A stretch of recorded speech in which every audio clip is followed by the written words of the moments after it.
आरती आणि स्वागत आहे तुम्हा सर्वांचं आपल्या चॅनलवरील अजून एका नवीन व्हिडिओमध्ये। तर आज आपण बनवणार आहोत तिळाचे लाडू। तर तिळाचे लाडू बनवण्यासाठी इथे मी 1 वाटी तीळ घेतलेले आहेत, 1 वाटी आणि 1 वाटी शेंगदाणे घेतलेले आहेत। तर सगळ्यात अगोदर आपल्याला तीळ असे छान खमंग असे भाजून घ्यायचे आहेत, एकदम कमी गॅसवर भाजायचे आहे। तर संक्रांतीच्या वेळेसच मी हा व्हिडिओ बनवलेला होता, पण एडिट करणं काय मला झालंच नाही, तर त्यामुळे मग मी आत्ता अपलोड करत आहे। आणि बघू शकता इथे मी छान असे तीळ भाजून घेतले आहे। तीळ भाजून घेतल्याच्यानंतर त्याच तव्यावर आपल्याला शेंगदाणे खरपूस भाजून घ्यायचे आहेत, एकदम मंद गॅसवर। बघू शकता इथं तेल आपले शेंगदाणे पण भाजलेले आहेत आणि सोबतच मी ते 1 वाटी गूळ पण घेतलेला आहे। आणि त्यानंतर आपल्याला जे शेंगदाणे भाजले होते ते थंड झाले की याचे आपल्याला सालं काढून घ्यायचे आहेत।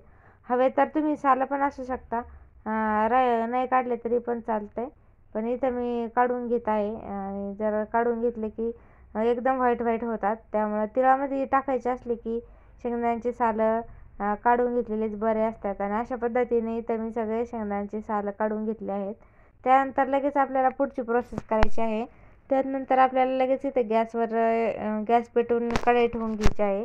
त्या कढईमध्ये आपल्याला जो 1 वाटी आपण गूळ केलेला आता बारीक तो घालून घ्यायचा आहे आणि एकदम तो पण कमी गॅसवरच आपल्याला लगेच त्याचा पाक बनवून घ्यायचा आहे। बघू शकता तुम्ही एकदम कमी गॅसवरच इथं मी पाक बनवत आहे आणि एकदम थोडं 5 मिनिटातच आपलं इथं पाक तयार होतं।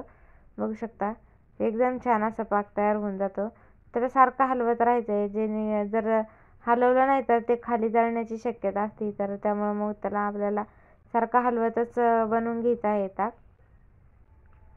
तुम्ही बघू शकता किती छान असा आपल्याला इथं पाक झालेला आहे। अगदी 5 ते 7 मिनिटामध्ये इथं आपलं पाक होतं। तर आपल्याला जेवढं आपण गूळ आणि शेंगदाणे घेतले आहे तेवढंच आपल्याला इथं पाक हे पण घ्यायचं आहे, गूळ पण। आणि बघू शकता तुम्ही अशा पद्धतीने इथं आपलं छान असं गुळाचं पाक इथं तयार आहे, जे की लाडूसाठी एकदम परफेक्ट आहे। जास्त घट्ट बनायचं नाही, एकदम आपल्याला कमीच असं बनायचं आहे। जास्त घट्ट बनवलं की मग ते हे होतं, तर त्यामुळे मग लाडू कडक बनतात। तर त्यामुळे आपल्याला इथं नॉर्मलच असं बनायचं आहे। आणि एका पाण्यामध्ये थोडंसं टाकून बघायचं आहे, एकदम अशी गोळी तयार झाली की समजून घ्यायचं आपलं पाक इथं तयार आहे। आणि मग लगेच गॅस बंद करायचा। गॅस बंद केलं की त्यामध्ये मग आपल्याला घालायचे आहेत भाजलेले तीळ। भाजलेले तीळ घातले की सोबतच त्यामध्ये घालायचे आहेत शेंगदाणे। तर शेंगदाणे मी इथं थोडेसे नॉर्मल असे कुटून घेतलेले होते, पूर्ण अर्धे नव्हते ठेवले, थोडेसे नॉर्मल असे कुटून घेतले होते।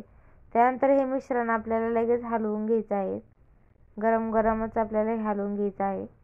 गॅस बंद करायचा आहे आणि गरम आपल्याला ते हलवून घ्यायचं आहे।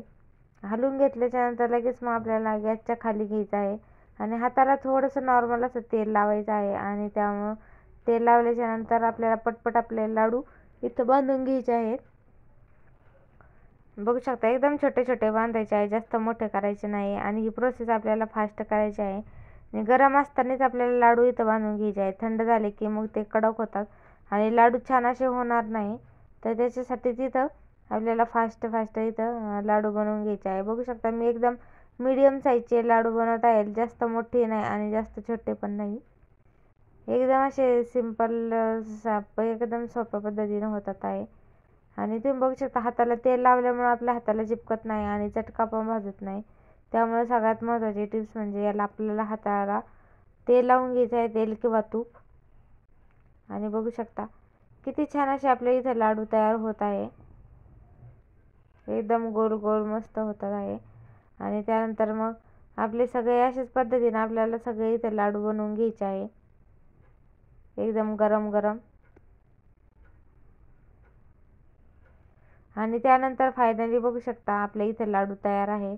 आणि बघू शकता अगदी एका वाटीचं किती खूप सारे असे इथे लाडू तयार झालेले आहेत, खूपच छान असे तयार झाले आहेत आपले इथे लाडू, तिळगुळाचे लाडू। बघू शकता शेवटचा राहिलेला तर तो पण झालेला आहे फायनली आता। आणि मस्त आपल्या इथे छान असे लाडू तयार आहे। तर चला आजचा व्हिडिओ एवढाच। तर व्हिडिओ आवडल्यास तर व्हिडिओला लाईक करा आणि चॅनलला सबस्क्राईब करा, छान कमेंट करा, असंच प्रेम असू द्या, असंच आशीर्वाद असू द्या। तर परत भेटूया अशाच एका नवीन व्हिडिओमध्ये, तोपर्यंत बाय बाय।